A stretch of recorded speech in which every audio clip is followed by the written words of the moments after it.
Hey everyone, today in this video, I'm going to walk you through the Eufy app settings for the Eufy C28. If you're interested in the C28, the link to it will be in the video description. So, first things first, we're going to select our device right here, and we're taken into our main overview where we can see our map and our cleaning settings down at the bottom. Let's just start in the top right-hand corner and work our way down within this screen. So top right-hand corner yields our settings gear icon. We can change our vacuum name, see its current charging status and battery percentage.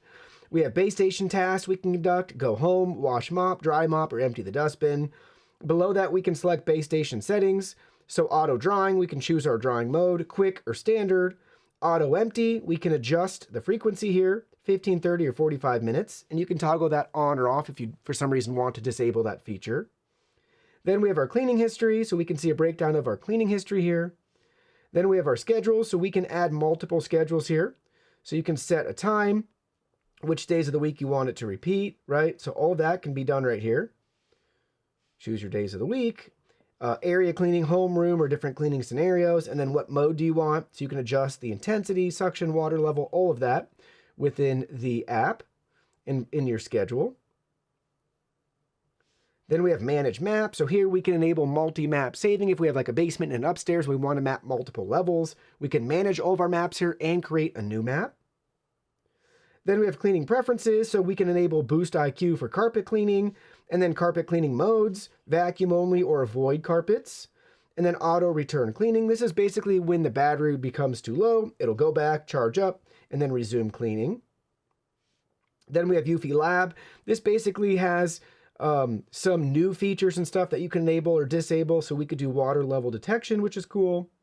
So you have that option in the Lab tab. You might have some other options in the future, just depends. So be sure to check back there. Then we have more settings, do not disturb, child lock, area unit settings. We do have manual control, so we can drive it around, have it clean everywhere, or do a spot clean, and then we could also send it back home to recharge. 3D resource update. So there you go. So 3D map features are unavailable on this device due to memory limitations. So we do not have that option right now.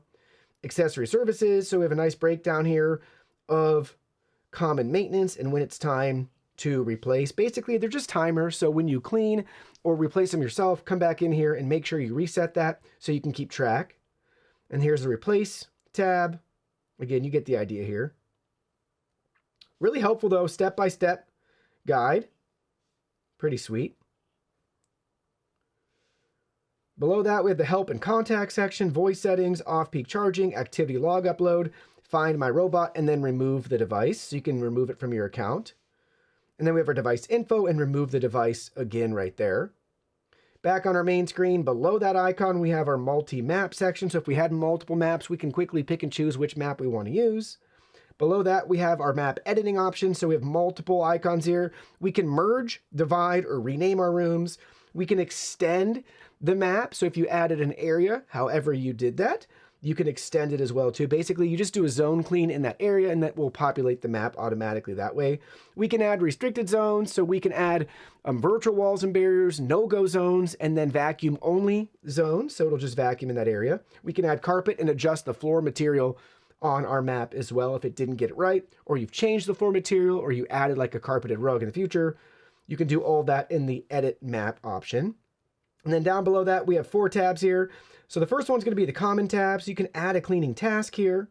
So you can build out a task. So select the map, and then you can add what you want to do, right? Everywhere, add a zone, you name it. And again, you can build out these tasks to clean exactly how you want. So that's pretty cool. Then we have our home. So this will clean everywhere. You can have AI handle it if you want, or you can manually choose what you want to do here. Then we have room cleaning options. So we can select, one room or multiple rooms on the map to clean that way. And it shows you what's selected, right? We can go in here and you can adjust everything. And you can have different cleaning preferences for different rooms. Or you can just do zone cleaning. So you can just drag and drop this little box on the map and you can add multiple zones here. So we could add another zone, same thing. And then you can adjust the settings for it that way. Let's go to home and let's go back to the mode really quick so you can see vacuum and mop or vacuum only. You have 2 different intensity options, so fast versus deep cleaning, right?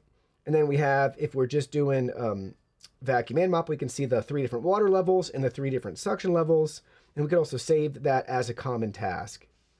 So overall, very detailed app with your basic features and functionality.